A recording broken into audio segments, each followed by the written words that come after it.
Anyong mga animal lovers, anyong 6 signs na may flute D ang iyong alagang pusa. First, straining in the litter box. Ibig sabihin, ito yung mga pansin mo na pabalik-balik siya sa litter box pero wala namang lumalabas na ihe o pinipilit niyang umihi pero wala namang lumalabas. Second, urinating only small amount of urine. Madalas siyang umiihi pero pa konti-konti lang lumalabas.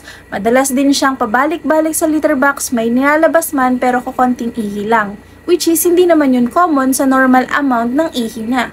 3. Crying while urinating. As in, hihiyaw sila habang umiihi. Ibig sabihin, masakit na pinipilit lang nilang ilabas yung ihi nila. 4. Always licking the genital area. Ito naman yung lagi niyang dinidilaan yung kanyang are, which is unusual naman. Dati hindi naman niya ginagawa. Ngayon, mapapansin mo, halos dinidilaan niya na maya't maya yung kanilang are. 5. Urinating outside the litter box. Yung iba naka-experience na to, litter trained naman ang kanilang pusa, pero bakit siya umiihi sa labas ng litter box? Bakit siya umihi sa bed? Bakit siya umihi sa unusual spot, which is hindi naman niya yung ginagawa in the first place? At top 6, blood in the urine. May dugo or mukhang dugo or blood tinge or pinkish na urine or pinkish yung kulay ng ihi niya, hindi yun normal. Ibig sabihin, possible, merong flute D ang alaga mo. Ano ba ang flute D? Ito ay ang feline lower urinary tract infection which involve the lower urinary tract ng alaga mo. Ito ay ang bladder at ang urethra nila.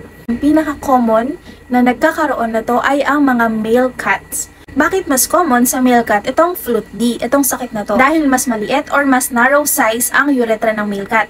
Itong urethra na to, ito yung tube na nagtra-transport or nagkikarry ng urine from the bladder outside ng katawan. We have 4 common causes ng flute D. Una ay ang urolithiasis or urinary stones. Ito madedetect during x-ray or even ultrasound para malaman kung meron bang stone or meron bang crystals kung bakit nahihirapan umihi ang alaga nyo. Second is the urinary tract infection.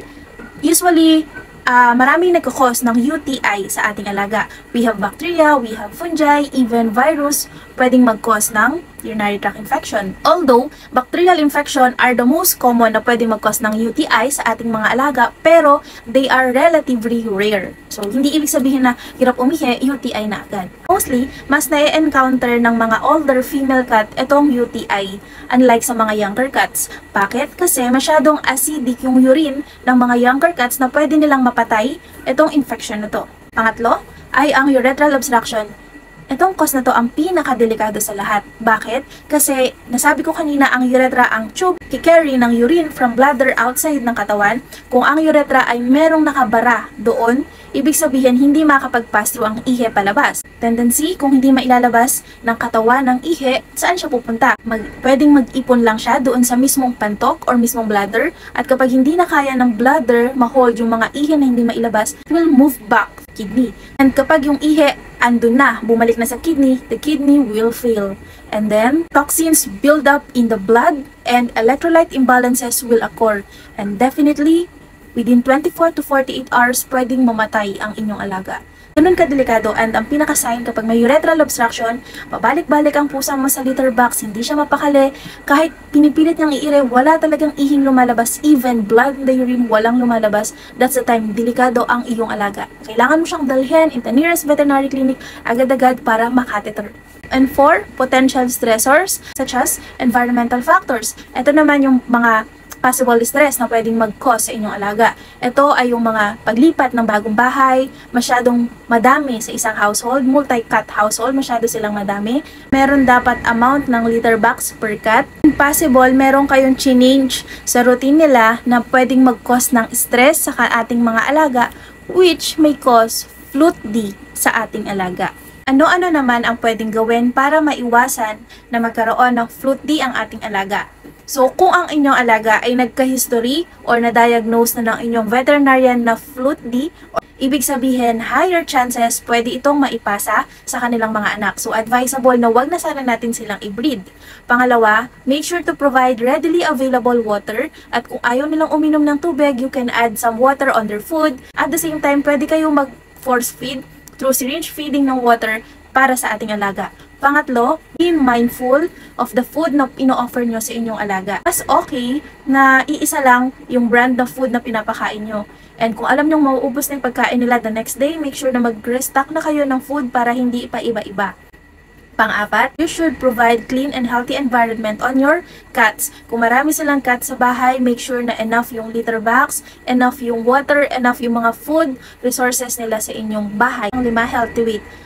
Kapag sobra sa timbang, syempre, mas prone sila sa mga infection, sa mga risk na pwede nilang makuha sa environment. So, we should maintain the weight of our male patient, male cat, para maiwasan nung lahat ng to.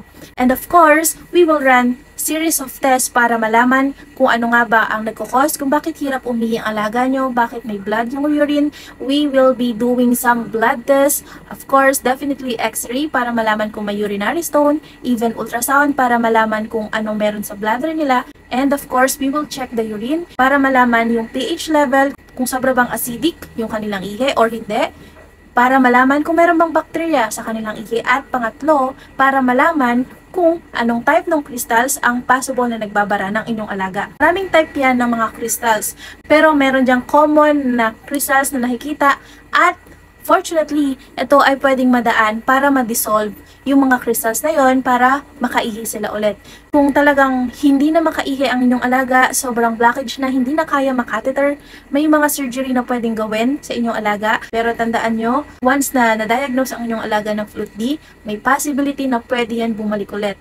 Yung iba years, yung iba months, yung iba weeks. So definitely, kailangan yung sundin yung mga diet na ina-advise ng inyong veterinarian para ma-prevent yung future gastos ulit at the same time maiwas sa critical situation ang inyong alaga. Ang advice ko lang din, lahat ng mga male cats nyo, you should observe their urination regularly. Okay? So, yun lang. Thank you!